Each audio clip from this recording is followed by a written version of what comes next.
Salut Alex, Bonjour, comment tu vas? très bien Martin, chez toi? Eh bah ça va super, je suis arrivé à Abidjan il y a 2 jours et pour l'instant je suis reçu comme un roi. Ah ben bonne arrivée chez nous, le pays de la joie, Yes, merci beaucoup.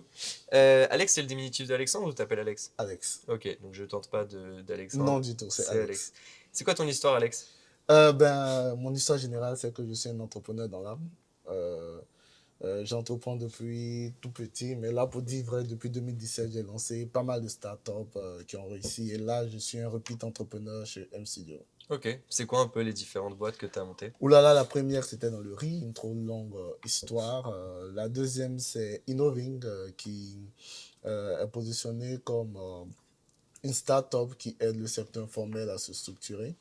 Donc, avec Innoving, on a une très belle réussite. On est installé en France, on est installé au Sénégal, au Libéria.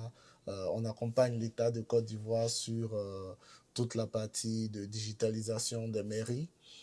Donc, c'était la start-up que j'ai laissée juste avant de rentrer dans le studio pour lancer Tajiri.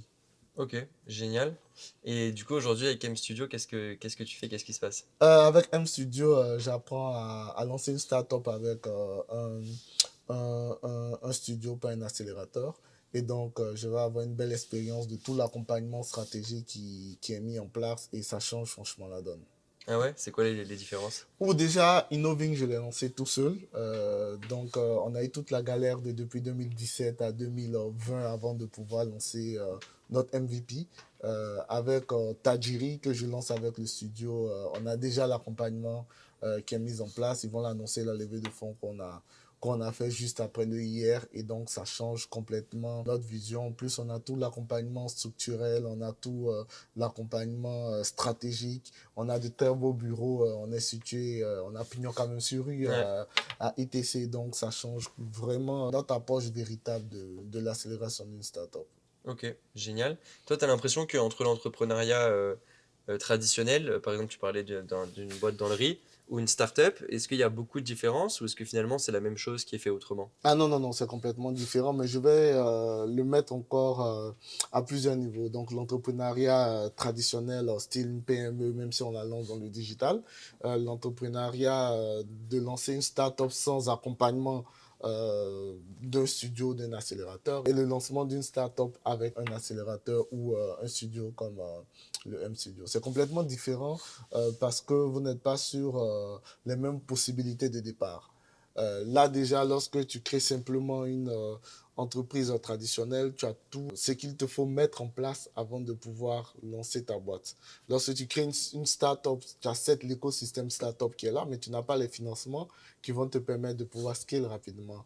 Mais lorsque tu es accompagné par le M Studio, tu as toute l'idée, tu as le soutien, tu as les financements, tu as le réseautage, tu as l'expertise et tu as la possibilité de poser un matin. Trop cool. Aujourd'hui, qu'est-ce que tu dirais ou qu'est-ce que tu conseillerais à un entrepreneur qui n'est pas à Abidjan et qui se demande si Abidjan est la bonne ville pour aller entreprendre? Oui, je dirais à cet entrepreneur que c'est le moment.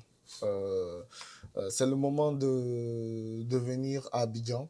On a toutes les ressources nécessaires, on a le personnel, l'écosystème il est mature, on a la loi start-up, on a plus d'entreprises qui aujourd'hui font un pivot complètement sur le digital. Et en termes d'Afrique francophone, on est l'un des piliers en Afrique francophone qui a un environnement assez mature.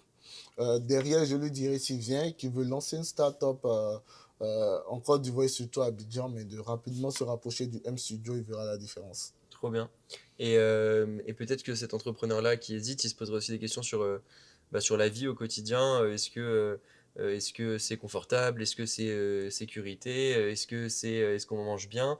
C'est quoi un peu pour toi? Tu pourras témoigner, on aime dire, et aujourd'hui on voit un peu avec tous ces grands rappeurs qui s'installent à Abidjan, Abidjan le plus doux au monde, il n'y a rien à dire. Donc sur l'aspect vie sociale, sur l'aspect culinaire, découverte de plusieurs endroits, vraiment Abidjan est le lieu où il faut être. Donc pas de souci. Après, on a vraiment une qualité de vie qui ne fait que grandir. On voit par exemple avec les différentes infrastructures qui sont mises en place déjà dans le pays, mais surtout le niveau de la vie qui quand même reste pas le plus élevé de Hmm, la sous-région.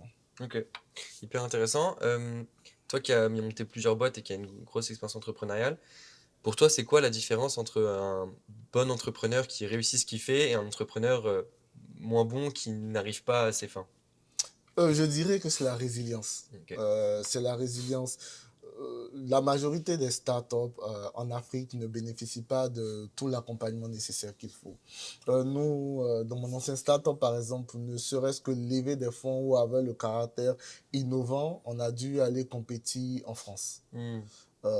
Donc déjà, pour pouvoir avoir tout l'accompagnement qu'il faut, il faut avoir les moyens d'exporter ta startup en France, ce qui est très loin de tes réalités, ce n'est pas le même paradigme.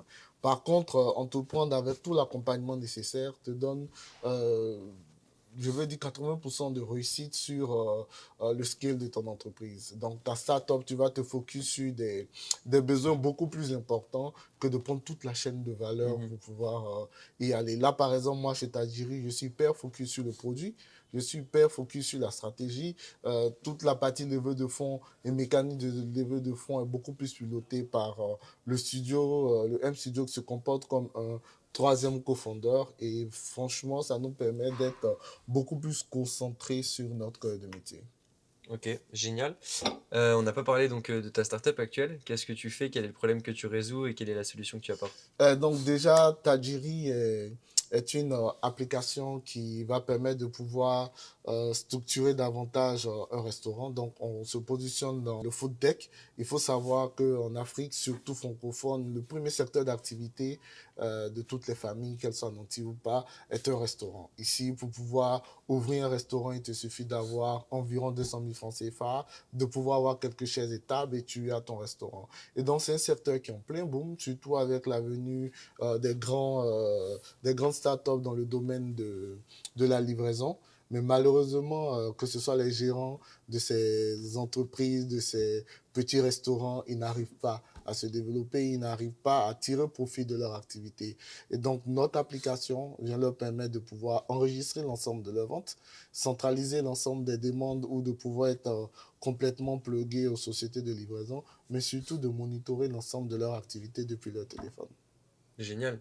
Et du coup, là, t'en es où et c'est quoi les prochains gros steps qui t'attendent? Alors là, on a passé près de 3 mois à analyser nos potentiels concurrents ou les startups qui, dans le domaine, ont fait une très belle Mmh. histoire sur les applications de gestion euh, de, de restaurants. On en a analysé Foodix, Horda qui est tout près et ça nous a véritablement inspiré sur les technologies et les problématiques que nous devons adresser. Et nous sommes repartis sur le terrain, discuter avec plus de 100 restaurateurs, 100 gérants de restaurants. Nous avons discuté avec les caissières, les serveuses, les cuisiniers pour pouvoir véritablement prendre leurs problèmes en compte.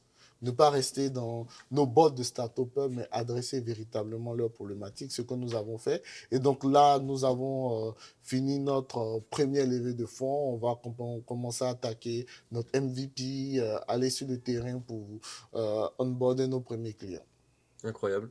Super. Et avant qu'on se quitte, est-ce que tu as un dernier mot, un dernier conseil, une dernière remarque à me dire? Ah oui, effectivement, plusieurs personnes vont se demander, mais Innoving est une start-up qui se positionne très bien, qui a une très belle croissance, qui a réalisé de beaux projets. Pourquoi est-ce qu'aujourd'hui je quasiment laisse Innoving pour venir sur un projet avec un start-up? Je dirais que l'envie d'entreprendre ne se limite pas seulement qu'à la réussite d'une start-up. Innoving a réussi à être une PME digitale, mais là aujourd'hui, je veux que Tajiri soit une licorne très vite et pourquoi pas l'une des premières licornes de Côte d'Ivoire. Et c'est là qui fait la différence. Incroyable. En tout cas, c'est tout ce qu'on te souhaite et moi je suivrai tes aventures avec beaucoup de plaisir. Avec plaisir. Merci Allez, beaucoup pour ton merci temps. bien, surtout bienvenue en Côte d'Ivoire. Merci beaucoup.